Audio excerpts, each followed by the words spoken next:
अचिन्त्या व्यक्तरूपाय निर्गुणाय गुणात्मने समस्त जगदाधारमूर्तये ब्रह्मणे नमः। श्री गुरुभ्यो नमः।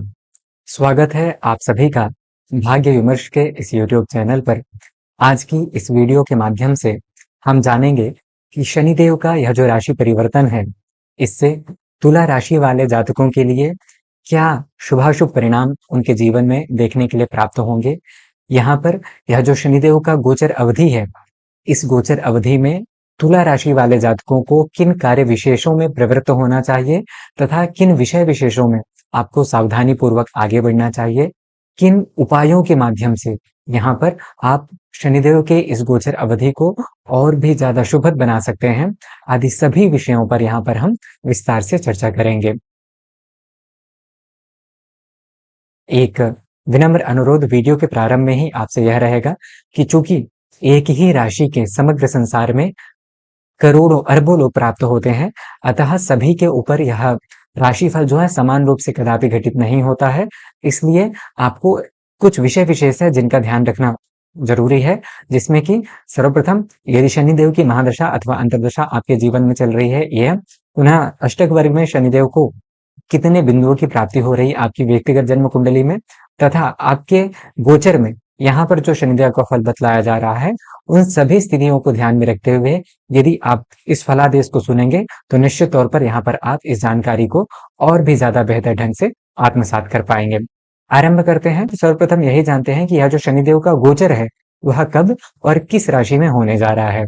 शनिदेव 29 मार्च 2025 के दिन अपनी स्वयं की मूल त्रिकोण राशि कुंभ को छोड़ करके अपनी मित्र ग्रह देवगुरु बृहस्पति की राशि में जो है प्रवेश कर जाएंगे, और यहाँ पर 3 जून 2027 तक शनिदेव देवगुरु बृहस्पति की राशि मीन में ही विद्यमान रहेंगे। आपके व्यक्तिगत गोचर कुंडली में आप देखेंगे तो शनिदेव आपके पंचम भाव से होकर के षष्ठ भाव में गोचर कर रहे हैं। यह आपके लिए बहुत ही ज्यादा शुभद स्थिति है।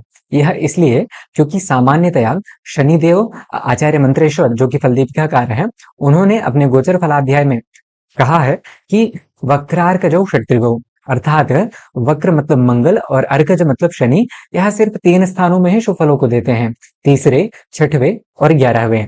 अतः और गोचर फल में मतलब जो मैं अभी आपको यह फलादेश बतला रहा हूं, इसमें स्थान का फल सबसे ज्यादा महत्वपूर्ण माना गया है। अतः यदि शनिदेव आपके लिए स्थानवशात शुभ हैं, अर्थात यहाँ पर आपको शनिदेव का जो भी परिणाम होगा वह आपके पक्ष में ही होगा, शुभ फलों की प्राप्ति ही यहाँ पर आपके लिए होगी। तो इस प्रकार से यहाँ पर षष्ठ भावस्थ जो गोचर होगा शनिदेव का, वह आपके लिए निश्चित तौर पर बहुत ही ज्यादा शुभद होगा।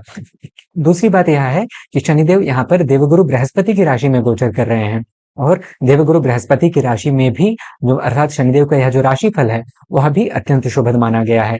आचार्य वराह मिहिर बृहद जातक में कहते हैं कि स्वंतः प्रत्ययिता नरेंद्र भवने सत्पुत्र जायाधनो जीव क्षेत्र गतेर कजे पुरबल ग्रामाग्र नेता थवा। यहाँ पर मैंने इसका प्रमाण भी आपके लिए लिखा है, आप चाहें तो देख सकते हैं। अर्थात पूर्व मतलब क्या हुआ, पुराने जमाने में जब राजा महाराजाओं का शासन हुआ करता था, उस समय में पुर अर्थात नगर हुआ करते थे, ग्राम। तो यहाँ पर आप आज के परिप्रेक्ष्य में इसको इस प्रकार से समझ सकते हैं कि नगर हो गया अर्थात शहर हो गया, ग्राम हो मतलब गांव हो गया, कस्बा हो गया, आपका जहां काम करते हैं आप कार्यालय हो गया, अथवा किसी भी स्थान विशेष में आप क्यों ना हो, जहां भी स्थित हैं उसमें ग्रामाग्र नेता, नेता मतलब यहाँ पर आप अपने स्थान के मतलब जिस भी स्थान विशेष में है वहां पर आपको एक श्रेष्ठ पद की प्राप्ति होगी। पुनः आप वहां पर उनका नेतृत्व करने वाले होंगे। अग्र मतलब क्या है कि जो आगे आगे रह करके उनका नेतृत्व करे। तो इस प्रकार से आने वाले यह जो समय है, आने वाले यह जो 2.5 वर्ष हैं, निश्चित तौर पर यहाँ पर आपके जीवन को पूर्ण रूपेण परिवर्तित कर देने वाले हैं। यहाँ पर आपको एक विशेष उच्च पद की प्राप्ति होना, पुनः आपके जीवन में मानसिक, क्योंकि शनिदेव देखेंगे तो क्या है, चतुर्थ अर्थात भूमि भवन वाहन अर्थात प्रॉपर्टी का कारक ग्रह शनि है। और दूसरी बात यह है कि पंचम भाव, पंचम क्या है, प्रज्ञा प्रतिभा मेधा विवेक शक्ति पुरातनम पुण्यम, मतलब जो छात्र वर्ग है उसके लिए यह गोचर बहुत ज्यादा शुभद रहने वाला है। यदि आप किसी भी प्रकार की कॉम्पिटिटिव एग्जाम्स में बैठ रहे हैं, वहां पर आपके लिए सफलता 100% भाग्य के पक्ष से जो है आपको प्राप्त हो रही है। पुनः आपका जो मानसिक सुख है, मानसिक मतलब आरोग्यता है, वह पूर्ण रूपेण बनी रहेगी। जो लोग संतान प्राप्ति की इच्छा रख रहे थे, उनके लिए यहाँ पर शनिदेव की यह जो स्थिति है, वह संतान प्राप्ति के योग को बनाती है। संतान का सुख आपके लिए विशेषतया यहाँ पर बन रहा है, और किसी भी प्रकार का ऋण अथवा रोग यदि आपके जीवन में है, तो उसकी समाप्ति भी आने वाले इस समय विशेष में आपको दिखाई देगी। पुनः मातुल के पक्ष से अथवा जो भी आपके मतलब मामा के पक्ष के लोग हैं, उनका सहयोग यहाँ पर आपके लिए विशेषतया समझ में आएगा। और यहाँ पे जो आपके शत्रु पक्ष हैं, उन पर अब आप हावी होंगे, उनको पछाड़ते हुए आप अपने जीवन में आगे बढ़ेंगे, और जो है अपने समग्र जीवन में उन्नति को अथवा अपने करियर में अथवा अपने सर्वांगीण व्यक्तित्व में आप विकास अथवा वृद्धि को देखने के लिए प्राप्त करेंगे। जो शनिदेव की सप्तम दृष्टि है, वह आपके 12वें भाव में, यदि आप देखेंगे कि ये जो शनिदेव की सप्तम दृष्टि है, वह आपके 12वें भाव में जा रही है। अतः जो भी छात्र वर्ग विशेषतया 12वां भाव क्या है? विदेश, धर्म, अध्यात्म, व्यय, तो इन सभी चीजों का कारक रहा है, मतलब कारक स्थान विशेष है। अतः शनिदेव चूंकि यहाँ पर आपके लिए शुभ हैं, तो जो भी छात्र वर्ग हो गया अथवा कोई भी व्यक्ति विशेष जो बाहर जाकर के रहना चाहता था, पढ़ना चाहता था, अथवा बाहर जाकर के प्रॉपर्टी आदि खरीदना चाहता था, विदेशों में एब्रॉड सेटलमेंट से संबंधित जो स्थितियां होती हैं, उन सभी की भी सिद्धि यहाँ पर आने वाले इस 2.5 वर्षों में शनिदेव के गोचर अवधि में आपको दिखाई दे सकता है। पुनः यहाँ पर जो शनिदेव की तृतीय दृष्टि है, आप देखेंगे कि शनिदेव आचार्य पराशर कहते हैं कि विशेषतश्च त्रिदशा त्रिकोण चतुरस्तमान, मतलब जो शनिदेव हैं विशेष दृष्टि रखते हैं तीसरे और दशम स्थान में। तो इस प्रकार से जो शनिदेव की पहली, दूसरी और तीसरी, यह जो तीसरी दृष्टि है, वह आपके अष्टम भाव में बढ़ रही है। अष्टम भाव क्या है? अचानक से किसी भी प्रकार का जो लाभ होता है अथवा अचानक से होने वाली घटनाओं का विचार, दुख का विचार, आपके आयु का विचार, आपके आरोग्य विचार, यह जो है सभी अष्टम भाव से किए जाते हैं।